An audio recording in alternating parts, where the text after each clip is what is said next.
જય માતાજી મિત્રો, જય દાદા દ્વારકાથી, જય માં ભવાની. કેમ છો બધા? મજામાં ને મિત્રો? આજે આપણે વાત કરીએ પોતિકાની પીંજાણ. મિત્રો, ઘરે ઘરે માટીના ચૂલા છે, ઘરે ઘરે વાસણ છે, એટલે ભેગા થાય એટલે ખખડે, આવું આપણે જાણીએ છીએ. મિત્રો, આવો જ એક આપણે આજ મુદ્દો લઈએ, પોતિકાની પીંજાણ.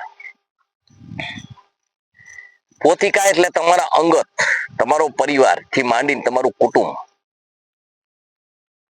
તમારો સમાજ. મિત્રો, જ્યાં જઈને ત્યાં કાગડા કારા જ છે. પછી મારો સમાજ હોય, તમારો સમાજ હોય, મારું કુટુંબ હોય, તમારું કુટુંબ હોય, તમારો પરિવાર હોય, મારો પરિવાર હોય, ભાઈઓ હોય, દેરિયા જેઠિયા હોય, સંયુક્ત કુટુંબ હોય, તો મિત્રો આ બધામાં છે ને ભગવાને જે આપણે સંસાર આપ્યો છે ને, અને આવ્યા છીએ ને,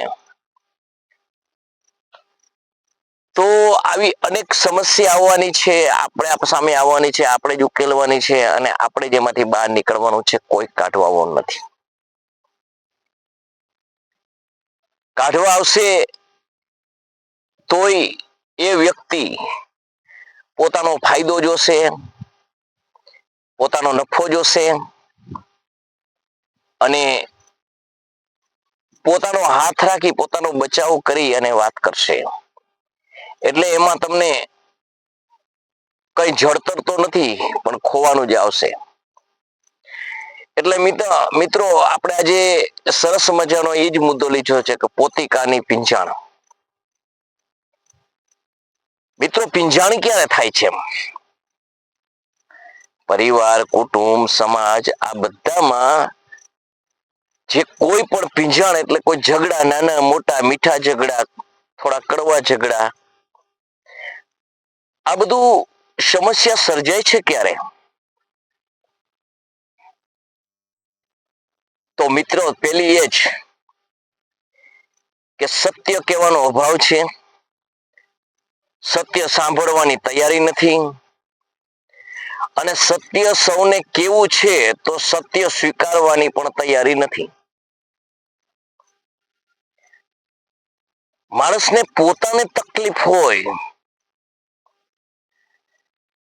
તો એ તકલીફની માંથી બહાર કાઢવા કોઈ સત્ય કેવી અપેક્ષા રાખે છે, પણ એમાં પોતાને સત્ય કહેવાતા સામે વ્યક્તિની વાત જો જરા ચૂભતી હોય, જરા દુખતી હોય, તો એના માટે તૈયારી નથી. એટલે આ પીંછાણ થાય છે. પોતિકાની મિલકતની પીંછાણ, રસ્તાઓની પીંછાણ, પોતિકાના જમીનની પીંછાણ, સંબંધોની પીંછાણ, સંબંધોમાં આપલેની પીંછાણ, આવું મિત્રો આપણે જોઈએ ને, તો હર કુટુંબની અંદર, હર સમાજની અંદર આવું થતું જ રહ્યું છે. આ પીંછાણ કંઈક વાર તો કોર્ટ કચેરી સુધી પહોંચે છે, અને કોર્ટની અંદર સામે સામે ઉભેલા બે વ્યક્તિ અને જુદા જુદા વકીલો અને જોવા વાળા હર સમાજ ના આંખમાં પોતે બંને એક છે એવી અને આ અણસમજના કારણે આ લોકો અંદરો અંદર ઝઘડે છે. એની સામે સામા વકીલ કમ્પ્લીટ ફી લઈ, તગડી ફી લઈ, બેયને હાંસીનું પાત્ર બનાવે છે, છતાં પીંજાણ છૂટતી નથી. તો પાયામાં શું છે? કુટુંબ પરિવારની અંદર વડીલની વડીલતા ગઈ, એની મોટાઈ ગઈ, એની મર્યાદા ગઈ, અને વડીલોને નિસ્વાર્થ માટે અંગત સ્વાર્થ માટે નિસ્વાર્થ નહીં અંગત સ્વાર્થ માટે સામેનો વ્યક્તિ જુઠ્ઠાણું ફેલાવતો હોય, એક પક્ષ સાવ જુઠ્ઠો હોય તો એને જુઠ્ઠું કહેવાની હિંમત નથી, કારણ કે અહીંયા પોતાનો અંગત સ્વાર્થ એવો સાધે છે કે હું આને સત્યતા કહીશ તો આ માણસ મારી સાથે સંબંધ તોડશે અને મને એમાં ઘાટી જશે. એટલે સર્વત્ર તરફ જ્યારે માણસ નફાની ભાષામાં હોય, નફાના પલ્લામાં હોય, ત્યારે સત્યતાનું પલ્લું કોઈ દી ઊંચું ન થાય અને પરિણામે માણસ કોર્ટ કચેરીનો ભોગ બને, લાંબો ટાઈમ ચાલે, બંને બરબાદ થાય અને છેવટે હાથમાં કઈ ન આવે ને સમાધાન થાય. તો આ સમાધાન પેલા કેમ ન થાય? એનું કારણ એક જ કે પોતિકાની પિંજાણની અંદર જે સમાજ, જે કુટુંબ, જે પરિવાર જે છે ને એની અંદર મોટાઈ મેળવેલો માણસ સાંઢિયો હોય છે, મોટાઈ બિલકુલ હોતી નથી અને એ પોતાના સ્વાર્થના કારણે આ બંનેનો ઉપયોગ થવામાં એનો રાજીપો હોય છે. એટલે જ આવી ઘટનાઓ ઘટે છે. મિત્રો, હું તમને સત્ય જ કહીશ, સત્ય સિવાય કઈ નહીં કહીશ. આ જીવનમાં મારા પણ અનુભવો છે, આવા મેં પણ અનુભવ્યું છે. એટલા માટે કહું છું કે બાપ દાદાનું તમારી પાસે જો ભેગી શાળાની કે કોઈ પણ એવી મિલકત હોય ને તો આ પિંજાણમાં તમારે કૂટાવવું જ પડે, નહીતર પહેલેથી જે કરો ને તે લીગેલી કરજો.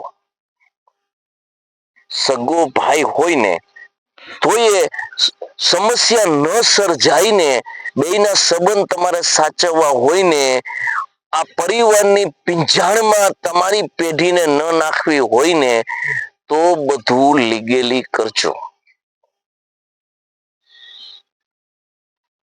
જીવનમાં આના જે શિકાર બન્યા છે ને, જે પરિસ્થિતિમાં પસાર થઈ રહ્યા છે ને, એને કોક દિવસ મળી અને પૂછજો. કારણ અત્યારે પોતીકું ન હોય છતાં તમારો પ્રેમથી તમારું પરિવારનું હોય અને તમારી મિલકત તમારો પરિવાર જ વાપરતો હોય અને એને સગવડતા મળતી હોય અને જો લાંબો ટાઈમ થાય તો એને એ પારકું પોતીકું કરવાની ઈચ્છામાંય પણ જ્યારે તમે એની પાસે માંગણી કરશો ને ત્યારે પિંજાણ થશે.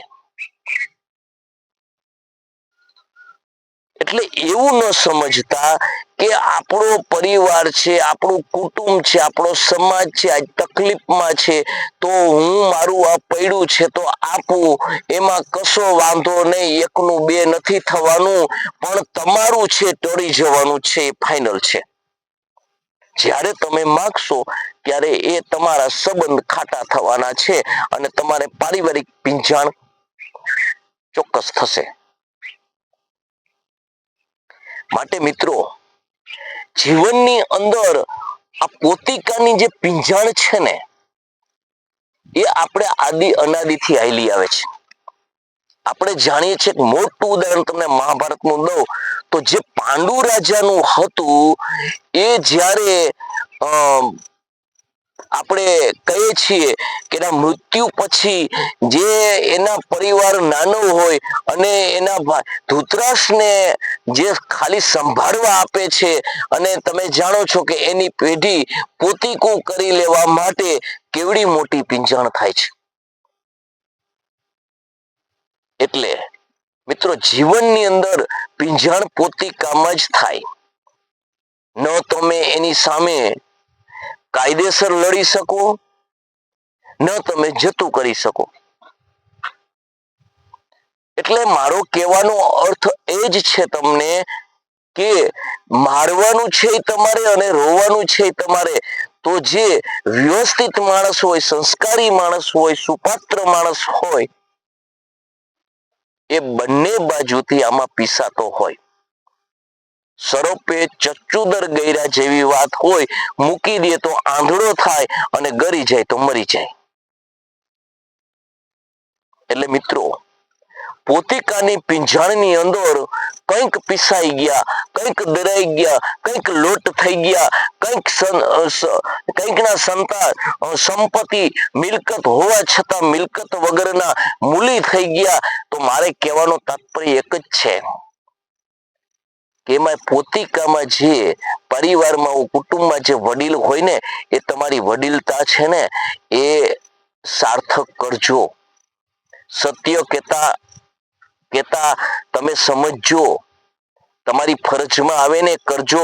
નહીતર તમે કોઈ પણ જન્મારામાં તમને એમ કહેતા હોય ને કે હું આ જાત્રા કરીને સ્વર્ગ મેળવી લઉં, તો સ્વર્ગ નરક કાંઈ નહીં મળે. તમે ડાયરેક્ટ નરકમાં જ છો અને કાયમી માટે રહેવાનો છો. કારણ કે તમે અહીંયા તમારા પોતિકાને તમે દુઃખ દઈને જાઓ છો, પોતિકાને નરક આપીને જાઓ છો,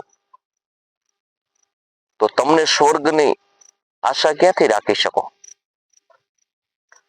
માટે હર કોઈ મારા મિત્રોને, ફેસબુક મિત્રોને, આ યુટ્યુબ મિત્રોને, બધાને ઇન્સ્ટામાં પણ મૂકું છું આ રીલ, તો બધાને હું બે હાથ જોડી વિનંતી કરું છું કે આ પિંજાણમાં જેમ બને ને એમ સમસ્યા હોય ને એનું સમાધાન લાવજો.